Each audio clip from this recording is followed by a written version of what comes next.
Welcome to Think Big with Dan and Qasim. Join hosts Dan Melnick and Qasim Masood as they explore big ideas, limitless possibilities, and engage with visionaries, entrepreneurs, and thought leaders who dare to dream big, get inspired, motivated, and find practical tips for personal growth. Think big, dream bigger, and ignite your potential.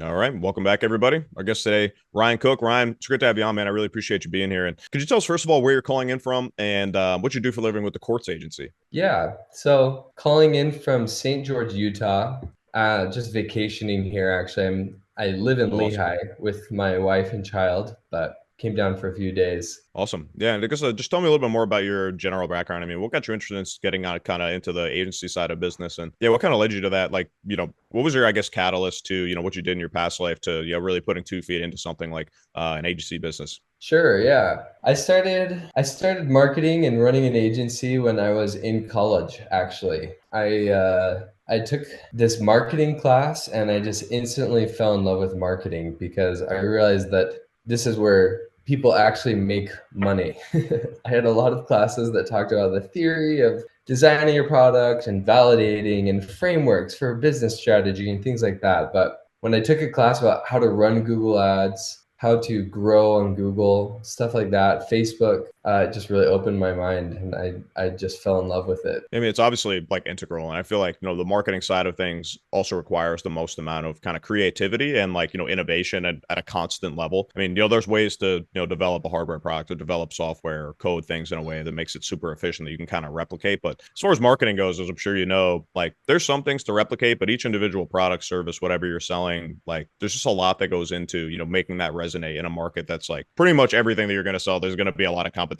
especially these days. So what was kind of the big thing, would you say, that you learned like, during that time that really like set you off to be like, I know this is what I want to do and like I want to make it work with my own business? Yeah. Well, at the time, I actually got into it because a friend of mine looped me into it. We had one client who was paying $600 a month, and we had to write a blog post, do Facebook and Instagram twice a week, something like that. And it came out to be $600 a month. And at the time, I was making, I think, like $12 an hour. And I just started to do the math on this and realized that this was really good money, even though it was a good amount of work.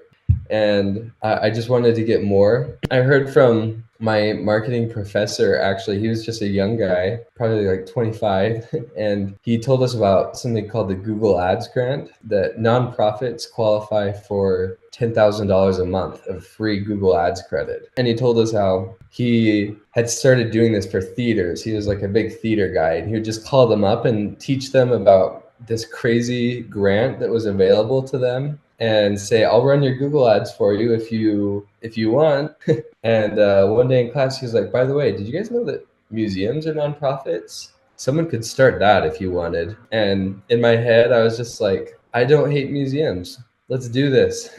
And I became a museum marketer, started picking up clients, and that's how I got my first batch. That's so awesome. So that was that kind of your like general scope going into it? That was like your first like set of clients. Is that still what you're doing? Like even to this day, you're kind of going down that nonprofit side? Because this is not something that I've heard of. It's a pretty crazy figure, 10,000 a month in free, I know, right? ad credit. Yeah, it's pretty crazy. Yeah, so Google really makes you work for it. On a normal Google account, you can just put in, man, they'll do anything. They'll take as much of your money as they possibly can. On these nonprofits accounts, they want you to have a really high quality score. And yeah, I actually do a lot of that still. I do it for a branch of Disney. I do it for the Disney Museum specifically. I did it for Tim Ballard from The Sound of Freedom for a while before his legal troubles caught up a little bit, tragically. So yeah, we do a lot of that. Yeah, no, it's amazing. And I guess what do you kind of see out there as far as, obviously when I talk to a lot of folks in the marketing side, just because of like how, the type of people we have on the podcast and the general just kind of communities that I'm in, it's a lot of like, CPG marketing, direct to consumer e-commerce marketing. So how would you say, something like that maybe is a little different to what you're doing insofar as like, driving maybe, web traffic to something for a nonprofit or a museum or like something like that? How do you see that as maybe a little bit different or, unique to maybe something like CPG or like selling like a SaaS product or something? Yeah.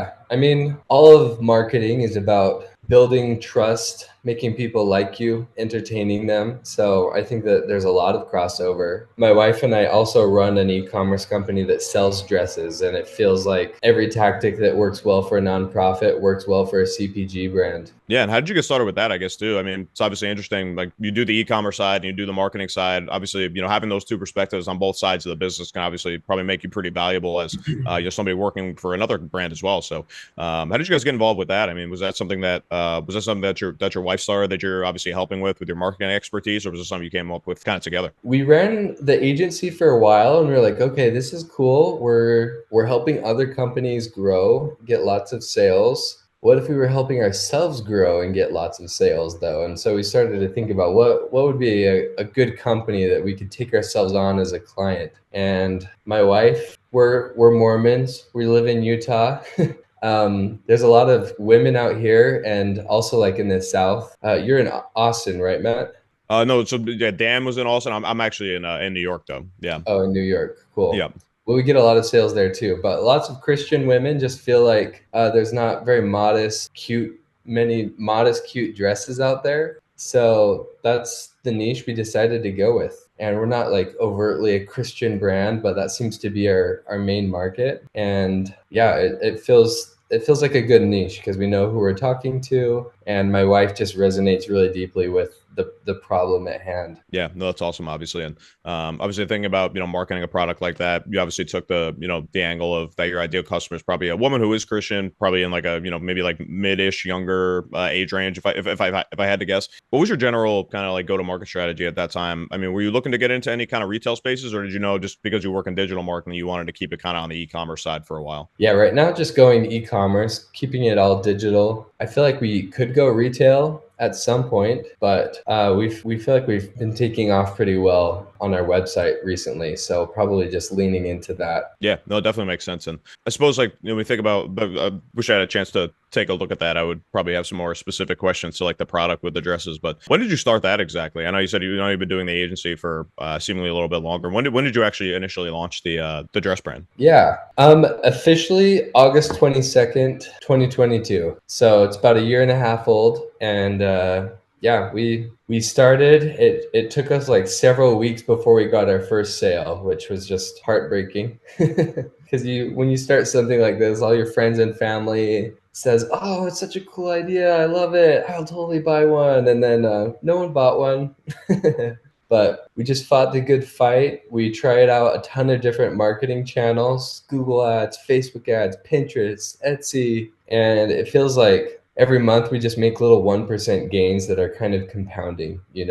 And now today we have like a designer that we just hired in Seattle who's really good. We have a warehouse in Colorado who ships the product. We frequently spend over $1,000 a day on ads. And we recently just cracked the 20K per month selling these dresses. So we're still got a long way to go, but we're feeling pretty good about trajectory.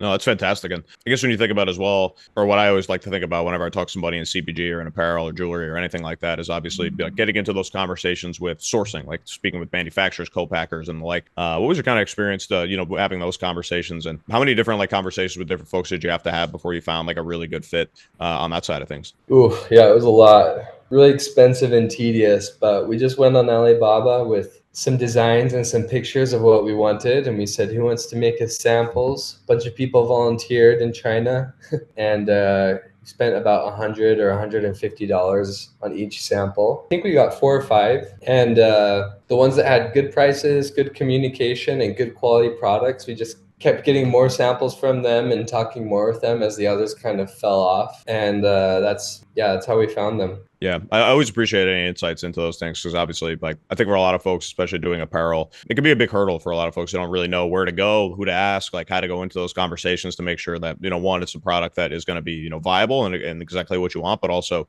to make sure you're getting a good deal. I mean, you could spend tens of thousands of dollars on a sample if you talk to the wrong person. So I think it's a really interesting way to, obviously, you know, if you look through Alibaba, like, you know, people are looking to do samples because they know they can earn your business if they do a good job. So I feel like that's a great transactional way to do that. It's actually not something I've heard of somebody doing before. So I think I appreciate that insight for anybody listening. I'm sure they do as well. And I guess one question I always like to ask Ryan, everybody that comes on the podcast, I suppose on both sides of, you know, what you're doing with the marketing agency as well as this e-commerce brand, if you give any piece of advice to anybody who's looking to, you know, get involved in either one of those industries, I suppose today in 2024, what do you think that piece of advice would be? Let's see. I think for anything direct to consumer, any like retail CPG goods, make sure it's a hill you're ready to die on.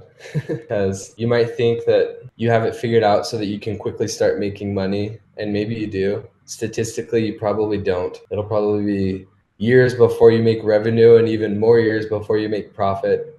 So make sure that you're really in for the long haul. And then for anyone thinking about starting an agency or a marketing agency of any kind, I'd probably say, man, find other people who are doing that and copy them. Just find a mentor, find someone who you can ask questions. And yeah, if you ask enough questions, pretty soon you'll be able to do what they do exactly the way that they do it. That's what I did. And that's why I was able to grow my agency so quickly. Yeah, I mean, I think it's fair enough, and it's definitely like a point of, you know, value that I try to bring in doing this podcast is having, you know, folks like yourself who are involved in marketing and e-commerce and kind of have all these like different areas of expertise and willing to talk about it. I think it is extremely valuable, and you know, copying is one thing, but like the point you're trying to get at obviously is like, you know, you can emulate what other folks are doing that have been successful and turn it into like your own way of, you know, delivering value to people that you're working with, right? So Totally. I think it is. It's really good advice, and I would say on the CPG or e-commerce side, that's probably one of the most common answers that I get to that question is just like understand it's going to take way longer than you think. So like understand that like, you know, you need to really be doing something that you love and have like a decent why behind why you're doing it, or you're probably going to burn out before you see that return. So it's really fascinating. You know, when you hear something for the 50th time on a podcast, it's not really like anecdotal evidence anymore. So I think that's really good advice, and I appreciate you being part of that conversation. I always find really fascinating answers to those questions. And Ryan, also just want to give you a quick opportunity as well, just to, you know, plug your website, your social medias, yourself, you know, anyone, and somebody listening might be interested in, you know, connecting with you in a business sense, or, you know, maybe wants to try the product through your e-commerce brand as well. What's the best way to stay in touch with you and these two brands? Sure, yeah. Well, with Poet, just go to poetdresses.com or just Google it. That'll show up nice and easy if you're looking for some cute, modest dresses. And then, yeah, if you want to talk to me about marketing or yeah, if you want any advice or anything, probably just, I don't know, send me an email. Should I just give my email? Sure. Yeah. Yeah, so it's ryan@quartzagency.com, QUARTZ. So quartz like the mineral, ryan@quartzagency.com. Awesome. Are you on like LinkedIn or anything people maybe should know about? Awesome. Yep, find me there. I have the most basic name in the world though, so you might not find me, but do look if you want. Awesome. Well, Ryan, I just want to say thank you again for coming on, man. I really appreciate your time and your expertise, and, you know, obviously multiple industries here, doing an e-commerce store, running an agency. So your perspectives are obviously super valuable. I appreciate you sharing. I just want to wish you the best of luck and continued success in everything you're doing, man. And yeah, really appreciate you coming on. Look forward to staying in touch as well. All right. Yeah, thanks, Matt. Good to talk with you.